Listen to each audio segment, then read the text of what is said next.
If 70-80% of what you're talking about is politics, then there's a problem. And then politicians, instead of putting checks and balances to see how they can improve the life of the Kenyans, politicians have been reduced to content creators.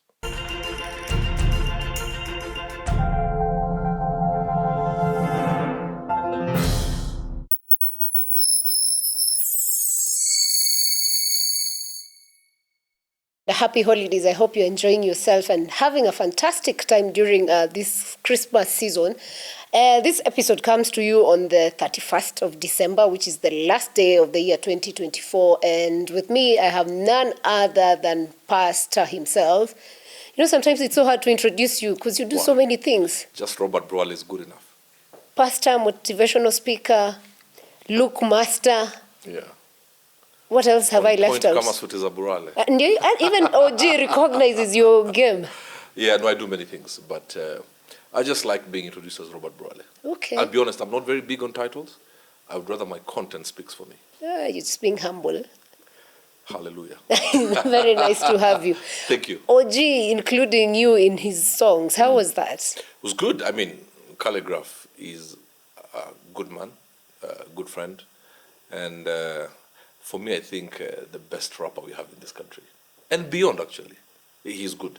He even says, even in Tanzania, he's the best artist. No, he's brilliant. Yeah. He's brilliant, more so because of his journey. He had to fight the issues of life to get to where he is. So whether you like it or not, that's a story you cannot ignore. So have you guys met and you told him, yo... Calligraph? Yeah, Yes, after like that. Absolutely, I've met him. Ah, nice. Yes, he's a very, very humble guy. Great. Yes, a very humble guy. All right. Karibu sana to Alpha House once again. Yes, this is home to me. Yeah. Yeah. And it's always a pleasure hosting you around. Thank you. 2024, as we close, how would you describe it from your perspective? 2024 has had mountains and valleys, highs and lows. A lot of anger in the atmosphere, but also a lot of hope, depending which eyes you open, because things become how you see them. Yeah. So 2024, I think, is the year, myself and most Kenyans would agree with me when I say, is the year that had too many emotions. We didn't know where we are at as a country or as individuals. We didn't know where we are at. So my advice is open your eyes and you can decide how to see. You can see something as a problem. You can see the same thing as an opportunity. So which side are you on? Yeah, that makes the difference if you ask me. What would you say stood out for you from now the perspective of maybe the church? Mm-hmm. What stood out for you for the year and what was the most, I don't want to say annoying, but maybe disappointing thing about that year as the church? The church. Truth of the matter, and if I don't say this, I think you'll think I'm being very pretentious. The church, 2024 has been very difficult for us. It is the year we have been mocked, we have not been taken seriously, we have been blamed for many things. I do believe we have been blamed for some things that we should not be blamed for, but we also have to take a look at ourselves and accept that there are some things that we have also done wrong. Yeah. So it's been a very, let's put it this way, we have a lot of work to do to get back the trust of our fellow Kenyans. Yeah. And it's not just the church that has lost trust. A lot of Kenyans now have a lot of mistrust with the government. Mm-hmm. And it's out there. Like, it's an everyday thing you see. It's every day. You see it online, you talk to people. And it seems like people have lost hope. Mm-hmm. How does the government get back these people to trust them? And how do Kenyans now get back to, it's a life we have to live and move? I think two things. Government and church must work together. Not sleep in the same bed, must work together. Church should be at the forefront of giving hope to the Kenyans. The only way the government can gain back the trust is now by tangible results. We're seeing things happening, the fuel going down and the economy stabilizing and the middle class. You know, let me tell you something, and I know some people will step on me for saying this. The lower class have struggled for many years. Many, many years. Not because of this government, for many years. Now that the middle class are feeling the pinch, then we have become noisy. I think to some extent, we should now respect the lower class and understand they have been going through this for a while. Why do you say that? Because I know it's debatable. Why am I saying what? That we are the ones who are suffering. Yes. Now it is taxes being raised and all that, and now some people can no longer have a bigger percentage of their salary for entertainment. We cannot go to these exotic holidays anymore now, and we are the ones who have access to social media. The lower class, many people might not like what I'm about to say, have suffered for many years. Just that their voice was ignored when it was just the lower class.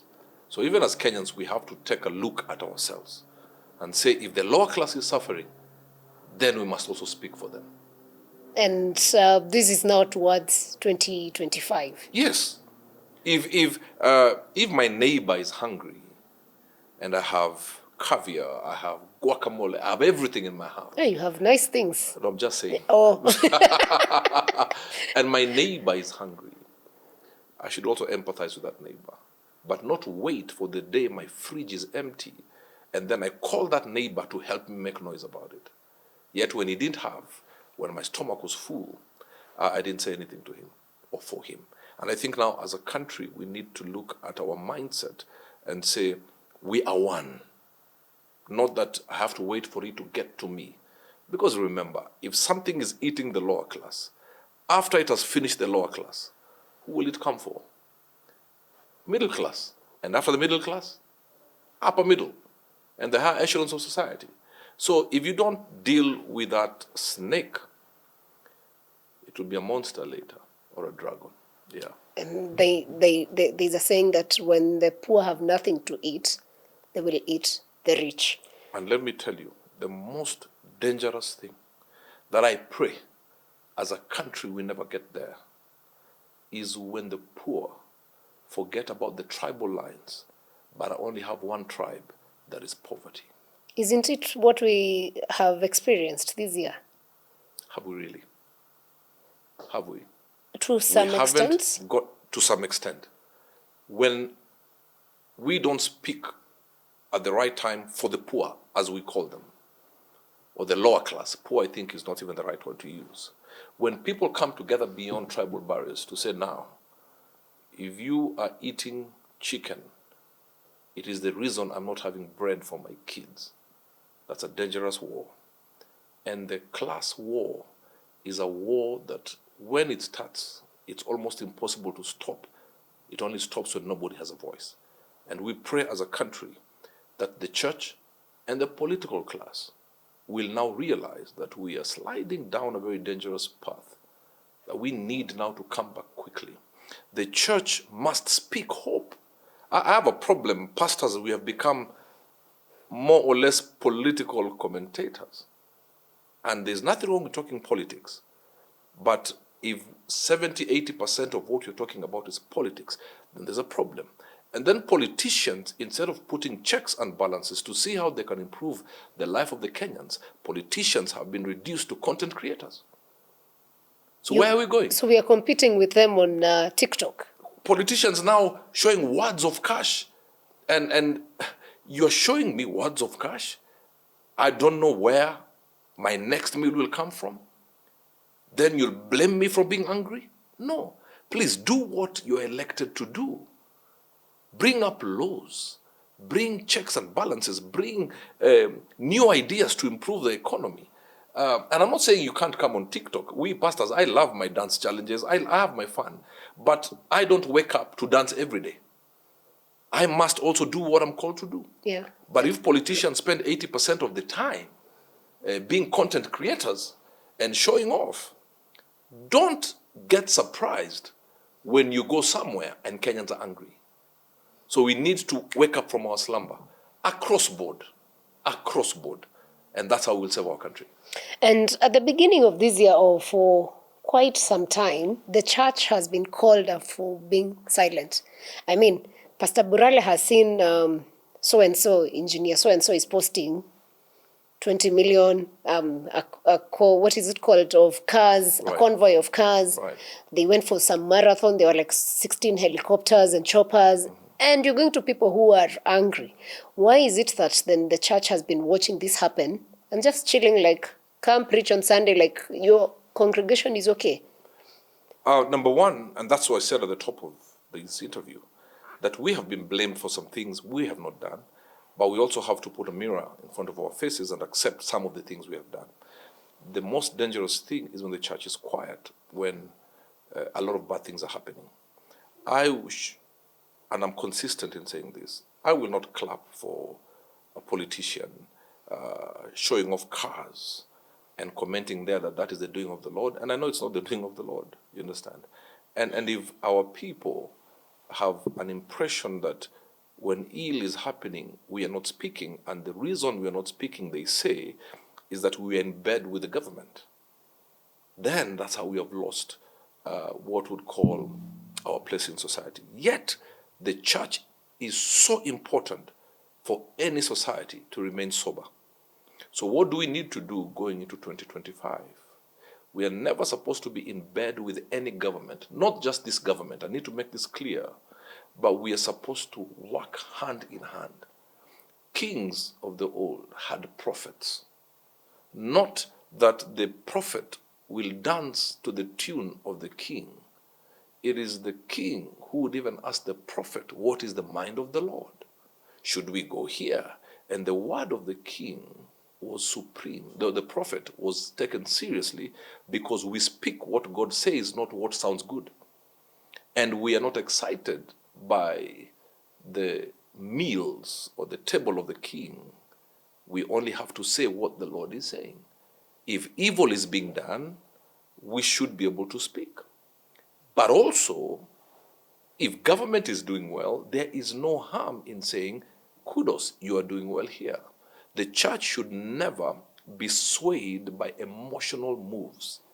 The church should be swayed only on the parameters of the word of God and the mind of God. That will sometimes mean saying things going against the grain. Which people will not like. And Absolutely. in line with that, we saw the Catholic bishops somewhere in October, November come Right. out so strong with a very strong statement and castigating the government, saying they become a government of lies and there was killings, and their statement had so many things that were highlighted. And immediately after that, government came out, guns blazing, pointing out that the Catholic Church is being insincere. Right. Was that... how do they balance that act? Because I feel their audience, the congregants are actually the citizens, right? Yes, yes. But now the politicians come and say, no, Bishop Muheria was being tribal. I don't know, the leader of Anyolo was being, this and that. How was that situation like? And what was the better way of dealing with that? I saw the statement from the Catholic bishops, and they had a united front, which I respect. In fact, government responds to organized people. If it was just one person speaking, government may never have said anything. But also we have to be very clear. A politician speaking out of turn and emotions does not mean it's the government position. Now, that's where the government is failing itself. They're shooting themselves in the foot. What they need to do, if there's such a united statement from a religious group, then the response should not be left to politicians in a highly charged place full of crowds screaming their names. Because we have seen some of these politicians get excited in what we call excitement of the moment. You say things and you're like, oops, what have I just said? So what government should do is say, when there is like a joint statement from the religious leaders, politicians should not give government position. Because when a politician speaks, we assume automatically that's government speaking because they are elected officials. So government should have structures and tell them, listen, on this one, you wait until the spokesman or somebody appointed by government to study what has been said and give a government response. But when Sholei responds, she's the deputy speaker. Isn't that government? No, she's a government official. So who's government? But that may not be the government position. And if government is not doing anything about it, then we'll all assume it's government. And that's where they're going wrong. So maybe actually it's government speaking. Because none of them has come to say, don't we have a government spokesman? But he gave a worse statement than the rest, actually. Oh, he did. In response. Then the government needs now to call its leaders. And this is where other people win and others lose. I have seen governments, without me going into details, inviting people to tell their leaders on leadership. Do you know that? But when you are a government official and you feel that you have reached the apex of leadership, then you start dying. Imagine other African governments calling people, leadership trainers, and telling their leaders, their cabinet secretaries, their members of parliament, their elected officials, sit down, and on a 3-day seminar, you will be taught by other people who are not elected. And they listen. Yes, and they listen. And by the way, they take notes. Hey, some of ours, Yes. they're in meetings with nothing. They take notes. When you go to such a seminar without a pen and a paper or your iPad to take notes, then you're not serious. We have to get to a time where politicians and leaders across board, and not just in Kenya, are called for these seminars and they carry notebooks and not girlfriends. Pastor has decided to go that direction. Yeah. At what point did you know they carry girlfriends, though? I'm not a young man. I'm an exposed man. I know a lot. You know a lot of things. I don't doubt you. So, a few weeks after the Catholic ACK and NCCK reports, we had some Pentecostal bishops, and this was I have to be a bit careful, not even careful, just to mention. We had Bishop Mark I'm a Karaoke. Pentecostal pastor, remember? Yeah, no, as in they're very senior bishops in the Pentecostal movement. That's what I mean. Because it was Bishop Mark, Bishop JB, and Arthur Kitonga, among others, Right. going to State House. And people were so angry because after that, everyone was saying they went for the brown envelope. Simply because they didn't come out and issue a statement. Maybe we went to State House because we needed to talk 1, 2, 3 things. Right. So is it now a problem that pastors have to be giving statements after, or how best do they handle that? I do understand. And that's why I said leadership sometimes is not moving with emotions.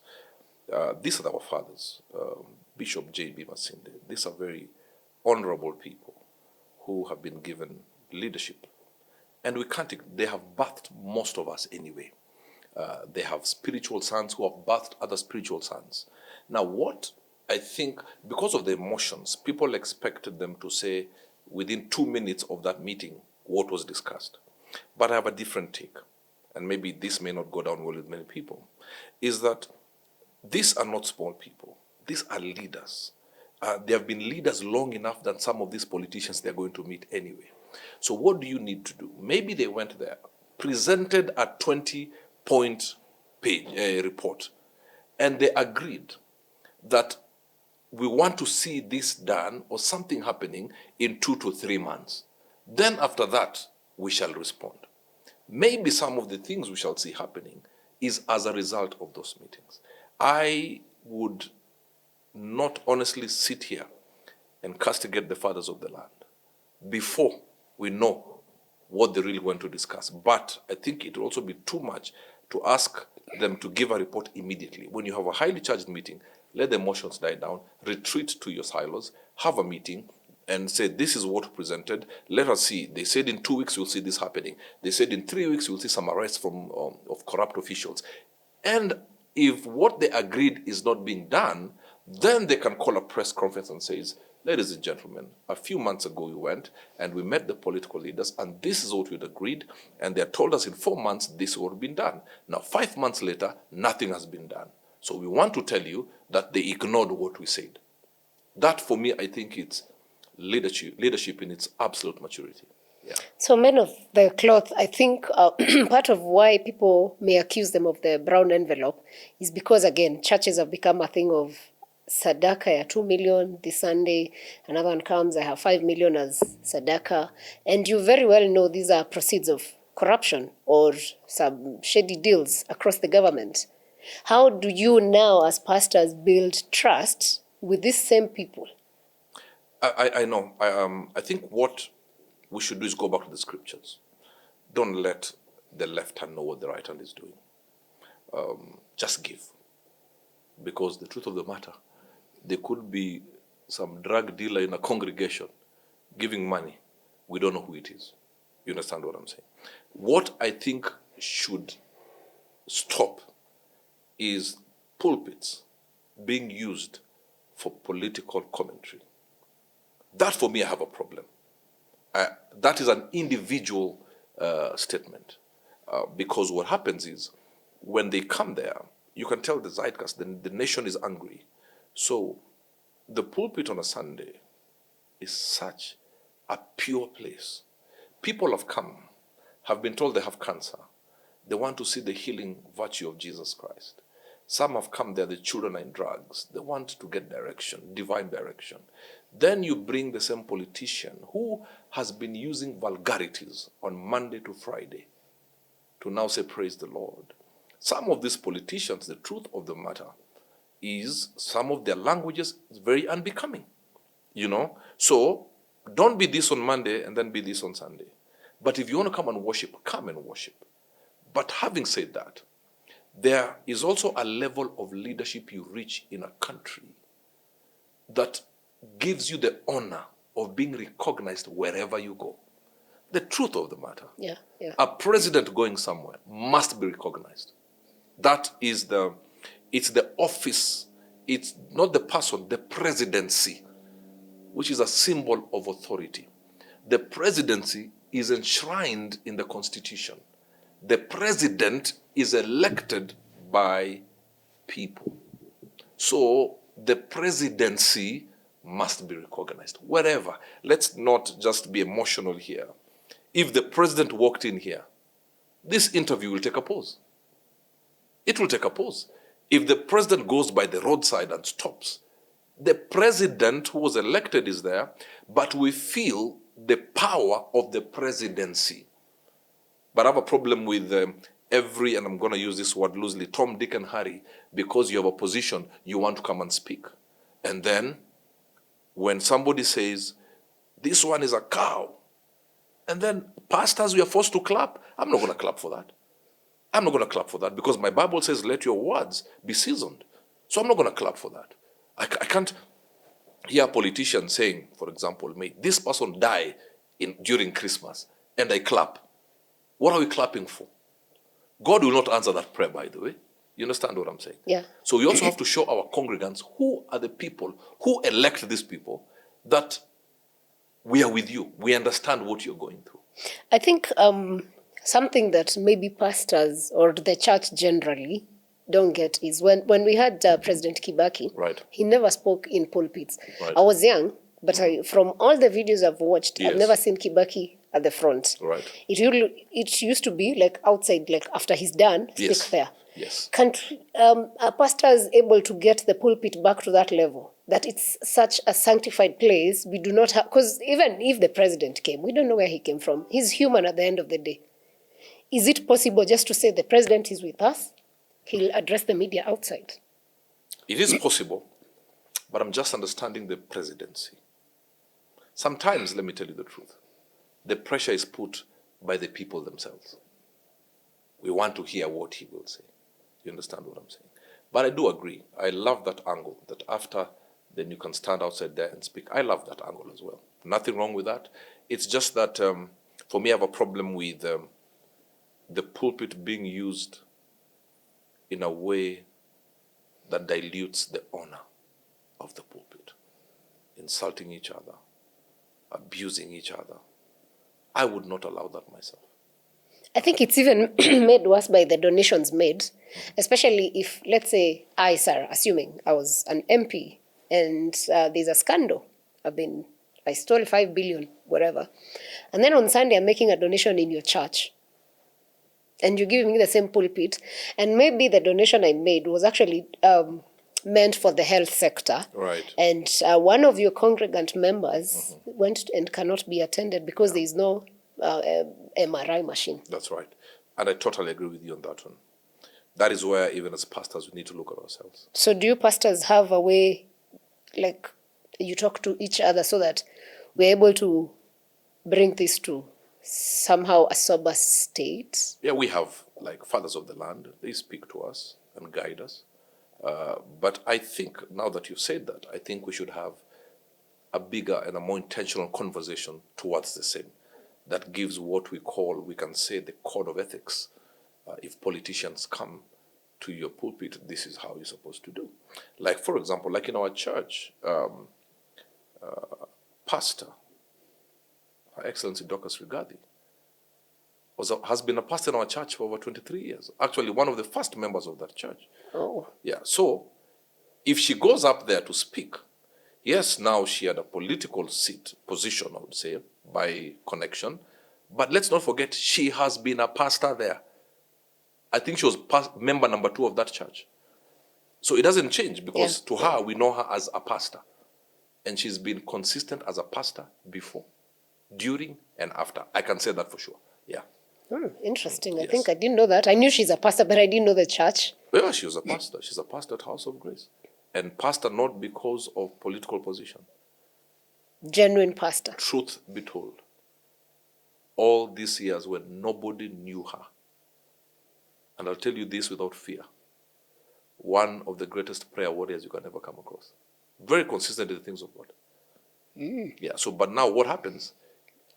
When people know her because of her position, then they can easily forget that she was a pastor before. Yeah. Some don't even know she was a pastor before, maybe.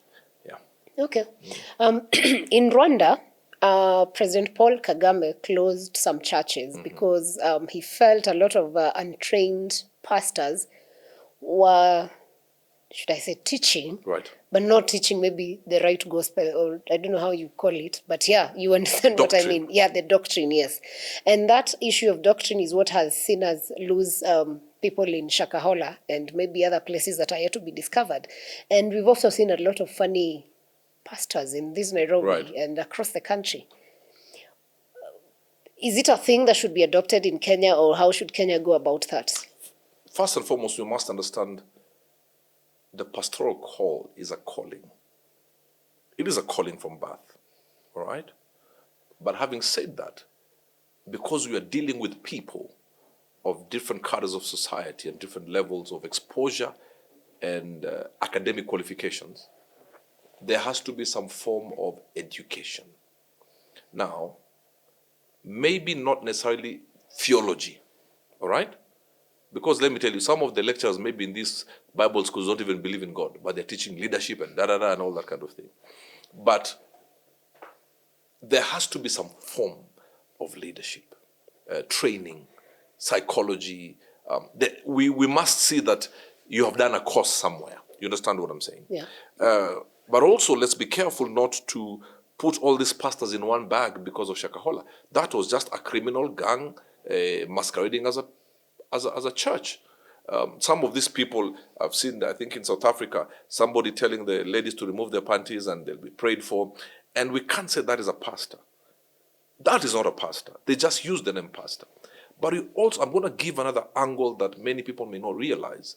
There's a place of the enemy trying to discredit the church by positioning some people to do some of these crazy things. And they say pastors. Those are criminals who should be arrested. Telling people now, remove your panties, eat grass out there, honestly. And then you just say you're a pastor. And also, of course, that comes into now the registrar of churches. You've got to be very careful when you are giving people licenses. And I think there have to be checks and balances every so often. We need to check this and that. But we also have to be very careful to give the power to people who do not know anything about God to control the Church of Jesus Christ. There are some politicians who will just close church, not because they want that church deserves to be closed, but because that church maybe said something or they did not give them the pulpit. So you have to, it's a very thin line. Are you giving politicians power? We can have a constitution that guides matters church and then tell the church to have a council, all right? And come together with the lawmakers, you understand? And come up with a proper law and tell the church, if you have a council, govern the church. Enshrined in the constitution. We have known, and you'll agree with me, some politicians are emotional. Today it's this, tomorrow it's that. Next week it's something else. The Church of Jesus Christ cannot be taken like that. He is the same yesterday, today, and forevermore. But just have something in the constitution. But tell the church, have a council. And this, I think Nigeria has that. These are your leaders. Put your house in order. I think even the church itself will be very confused by the time they elect, say, even if it was an 8-member council or something. I don't think so. Today, if you asked me, and if you pick 10 pastors here, and you ask them, and I'll put you to task, ask them if you are to pick 8 bishops in this country, who would you think would lead us? 9 out of 10 will pick at least 5 consistently. Yeah, that is also very true. Yes. The church is not as disorganized. Their fathers, who if they call us, they'll call us into order. I kid you not. So you just misbehave because they've not called, perhaps? No, okay, not you. Privately, yes. But privately we are called into order. Okay. Yeah, even on doctrine issues, you understand? Yeah. You can't be telling people these funny doctrines and all that, no. All right, interesting. June, July, there was protests in Kenya. Right. And the church was also castigated for silence, for just not supporting it. Like there's both sides of the coin. How did that change how politics is done in the church? Okay. Considering the youth. The one thing I'll tell you, because I went to the streets with the youth. Yeah, I saw. And as we were walking around, running and eating tear gas, what I realized, there's a time we drove in, and a few young people saw it was me in my car, and they guarded my car. And they told me where to park, and they walked with me. Pasi, you went for maandamano with a car?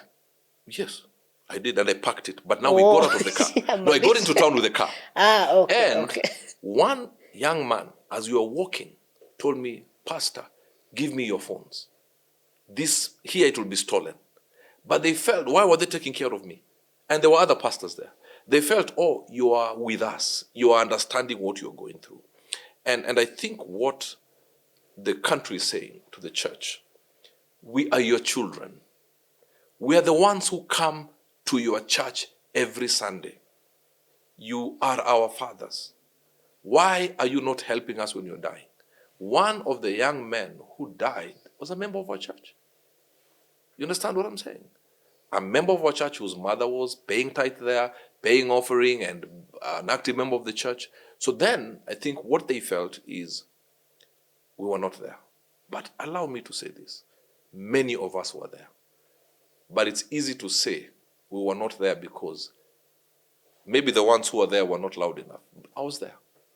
I know other pastors were there. But I think it's just that we are, as a country, we have gone through a lot. I think maybe they wanted to see more. But how has that changed?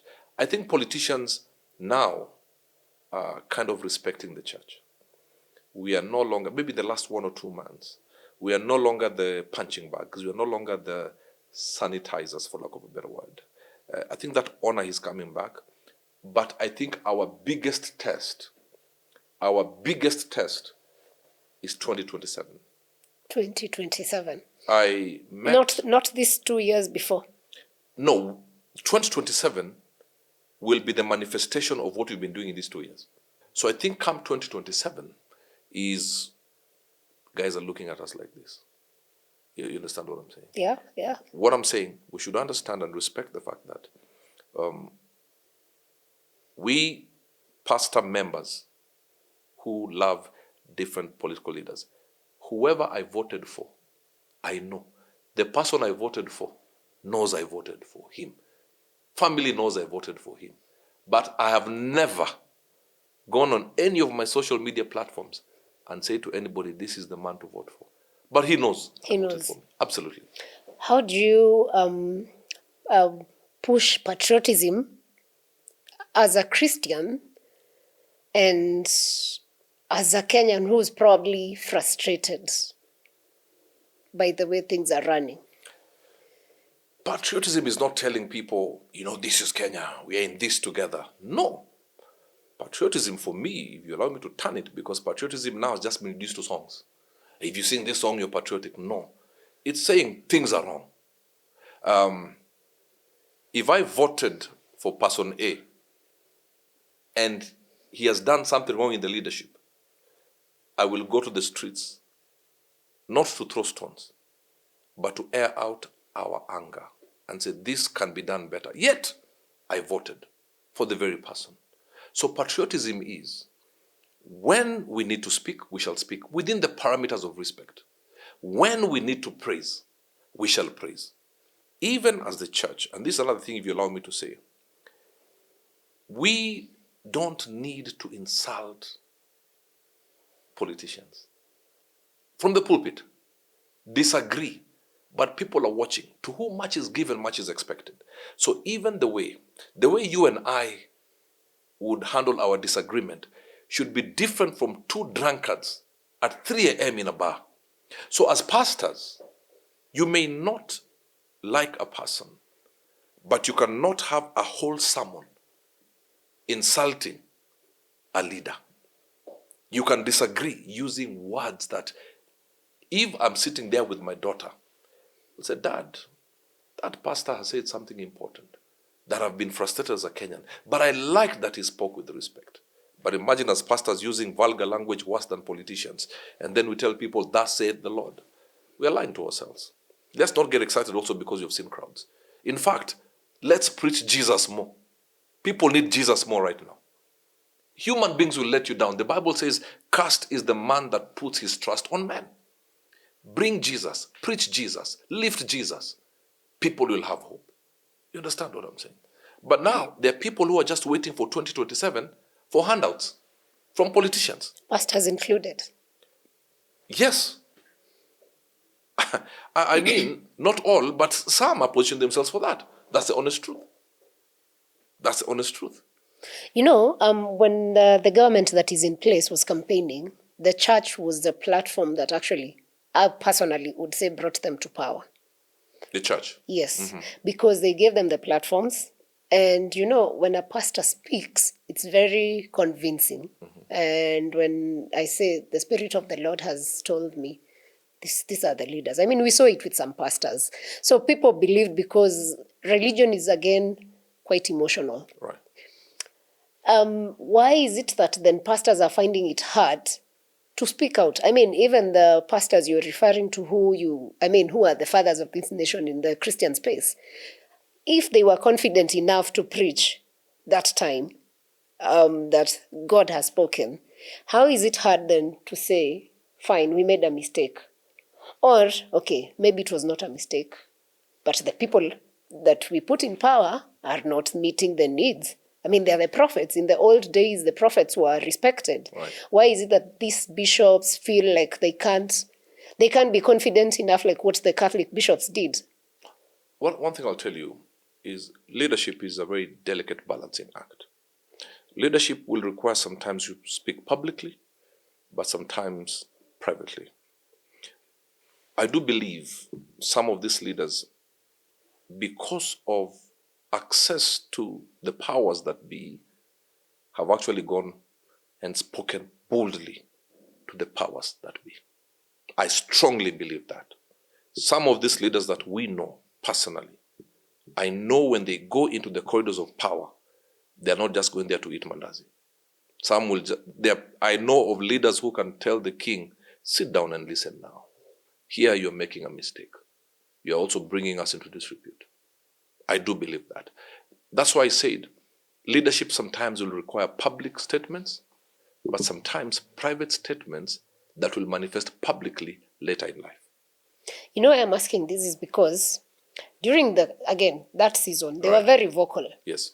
Isn't it the same vocal measure that should be used to call out? Because you see, these people are entrusted with 55 million Kenyans, I think now. So if 55 million expect, because Pastor Burale can access the powers that be, right, he needs at least to tell us something, even just for purposes of hope. Right. I do understand. But you also have to understand the different seasons. There are things you say during the campaign. There are things you say when somebody's in power. Totally different. Absolutely different. Because now you are speaking to an individual. Later you are speaking to an institution. So there are structures and there are ways. You understand? But I also understand where you're coming from. The way we shouted, why can't you shout the same? Exactly. The truth of the matter is, some have done that. And you know, in leadership, when one has spoken, not many have to repeat. all right? Because we understand spiritual hierarchy. If, for example, today, Mama Teresia Wairimo says something, why would I come there and try and now also bring my revelation? All right? Because she's the prophet of the land. I see what you did there. You get my point? I get your point, Yeah. totally. Yeah, so I mean, I am a small boy, for lack of a better word. Our mother has spoken. Yeah. The hand of God is upon her. She has said it. What God does, God will say, I will use this one to speak. Let me tell you the truth. God, in his wisdom, will decide in this season, it is only Mama who will speak. If in that season it was Burale who would have spoken, you'd be calling my phone and it's off. I would be at the back of a Subaru. You understand? Being driven from here to Kericho, then being left in Nyandarua, at 3 a.m. at night. Yeah. So God knows who to use to speak to the king or to an institution that is governmental in whichever season. It's God's wisdom. That's why you see some of these young pastors are throwing about careless words. The question is, as a pastor, can God trust you with heavy statements? Some of them are coming to insult, to use vulgar language, worse than the politicians. In the days of old, old here being, of course, I was very young. In the Right. days of Bishop Dingi Mwananzeki, Cardinal Otunga, Bishop Gitari, Alexander Muge. and there's a list. Timothy Njoya, who's still alive, actually. Right. All these voices came together and spoke at the same time. What has changed? Has now Christianity evolved from back then? God used like 10 ministers at the same Right. time. I don't And think now he's only using, let's say, this is a case, it's not the truth. This just now, say Teresi is the only voice being used. No, I mean, the days of Bishop Alexander Muge, Bishop Okulu, those were also Yeah. great men of God, Yes. who God used in that season. All right? Now, this is a different season. Why do we think the pastors and the bishops are not speaking? Remember, now we're in what we call the social media age. All right? That if somebody today says, look at how we are dressed. Huh? One of the camera guys said, if we planned on how to dress. And the truth of the matter, we had not planned. But if after this interview airs, somebody says, I know Robert and that lady. I see them every Friday in a club. No wonder they have dressed the same. 90% will believe. Yeah. Somebody will even say, yes, I even saw them, yet you have never been to a club. It's now because we're in the social media age, it's very easy to pass a narrative that they are not saying anything. They are not saying anything. And yet, they are saying. It's a different season whereby anybody can start anything and you'll believe. You understand what I'm saying? And also, I think if you allow me, and I said this respectfully to us as the church, we as pastors also need to stop fighting each other. This one did not say this. Why have you said this? Let's just preach. If we all decide just to preach Jesus, imagine we'll be okay. But now competition must leave the church. But do you think, now that we are heading to a new year, do you think the church will get the one voice back? Like, you see, the days of the bishops you've mentioned, everyone used to know the church stands for this. Right, yes. right. Now, if you ask any Kenyan what the church stands for, Sadaka. Yeah. Also, again, don't forget, some churches have portrayed that, but that's not entirely true. Let me speak for our church, for example. We have days where we feed the widows. 2 weeks ago, we had a medical camp inviting the locals who can't afford healthcare to come to our church. We had medicines, we had doctors, we had cancer screening and all those things. We have what we call Mercy Sunday every month, where people come, walk into the church, we give you cereals, we give you unga. Now, those are the things that will not trend. One thing will trend and is amplified. So the church is also doing a lot. There's something that we must understand, and my bishop said this. We may castigate the church right now. If we stayed a week without the church in Kenya, then we shall realize how important the church is in every society. There's something, the altar of the church is a very strong altar that keeps the presence of God in a place. Hence why people are fighting for the church to stand and take its place, yeah? The church can never fall. Oh no. People will fall. Who don't follow God's direction, they will fall. The Bible says, upon this rock I will build my church, and the gates of hell shall never prevail. People will fall off, but the church of Jesus Christ must stand. Must stand. And will stand. And you'll stand. Absolutely. As we now gear in towards 2025, what is it you're looking forward for, or as the church? I mean, you're only one. Right. So this is a big question for Right. one person. But what should Kenyans generally expect of the church? Okay. First, forgive me, I did not answer your question fully. When you said in 2027, shall we have one voice? As an individual, I think in 2027, we should preach Jesus and let everybody cultivate a relationship with God, and in their secret place, God will guide them on who to vote, and also go and listen to the politicians and let them sell their manifesto. And if it suits you, vote for them. Don't vote because Burale said. No. 2025, what do I expect from the church? I pray. I'm not expecting a lot, but I pray that we shall go back into preaching Jesus Christ. I pray that we will also gain back our respect from some of these politicians.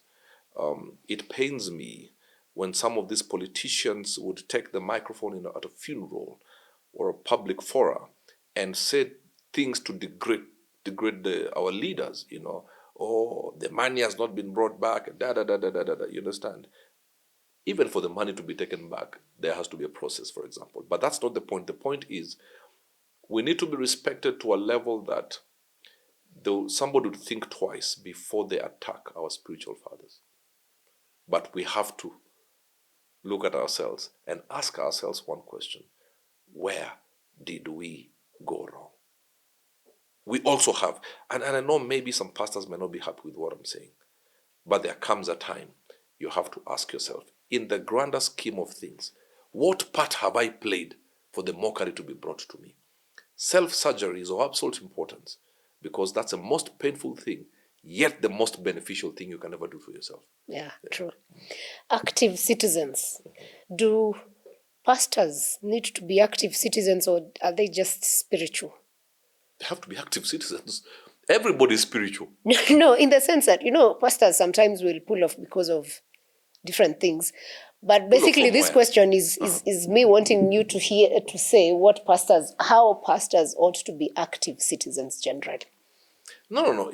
I mean, we never forget our place in society as spiritual leaders. But we must be involved in everything Kenya. We must be involved. Let me tell you, maybe people don't know, I've been dancing with some young people out here. You understand? Doesn't mean I'm no longer a pastor. You understand? But you have to be involved. I go to drag dance to talk to some of these people. We cannot just be felt in the pulpit. And that's why they are saying tunapenda sadaka. Let us be felt out there. I'm not saying now I go to a club and say I'm doing evangelism there. No. But we must be seen to be felt everywhere. If we're discussing leadership, not just spiritual leadership, there must be a pastor there. If you're discussing laws on education, there must be a pastor who understands law over and above scripture. We are being guided by God, but let us show people we are also brainy, that we go on national television and even discuss fashion, discuss all these things, that they say, okay, fine, kumbe watu wanajijua pia. It's because we can't reduce ourselves to only the pulpit. No, we have to be felt in every place. We have to go to government and not get swallowed in by government. Be in government, but still have our value system. Finally, how will the pastors redeem themselves from this brown envelope gospel that if I see you with so and so, it's Burale amehongwa? It's just God must help us. For example, I have so many friends who are politicians, who are in government. I will not stop sitting with them because somebody will say I've taken a brown envelope. I don't take brown envelopes from politicians. But God must help us. God must help us to erase some of these things from the minds of the people, because it's not a good thing. Even Jesus asked his disciples, who do you say that I am? Who do they say that I am? Wanasema nini juu yangu? And one got it right and says, flesh and blood did not reveal that to you, but my Father in heaven. So who do they say we are? So we must ask God to help us, as we also do things ourselves that will endear us back to the Kenyans. Fantastic. That's a nice place to end it. But before we do that, talk to people, wish them a new... Can I have my thing here? Yeah, you can. And I'm going with this after this. No, too. Whoever's a problem can follow me in my car. That's Alpha House Christmas I have a gift big to head, you. eh? It's a Luya head. That's why it has wisdom. Well, yes. Is that my camera? Yeah. So what am I telling them? Wishing them a happy... Merry Christmas, Happy New Year. I mean, it's until we are done. No, this is 31st. People ate their Christmas already. So it's the Christmas season. Yeah. All right, ladies and gentlemen, I hope you had a great Christmas. But even as we go to 2025, allow me from the bottom of my heart to wish you an extremely prosperous and fantastic 2025. What you got to understand, 2024 may have been difficult, but keep the faith. Keep your focus. Help is on the way. We can't afford any of you to fall back. Last year was tough. 2025, look at it and tell it, I'm ready for you. Ready or not, here I come. And one last word, if you allow me. Stop looking for the light at the end of the tunnel. Be the light that will light up the tunnel. God bless. From my people at Alpha House. Aish, be the light. You've finished it. So, guys, bye. Happy end of 2024 and happy 2025. I'll see you in the new year. Be on point. Kama suti za Burale. You know, see you. Looking this good. By the way, yeah. I don't do fashion. What do you do? I do style. Hey, sip some water. Hey. See your fashion in 2025. Yeah.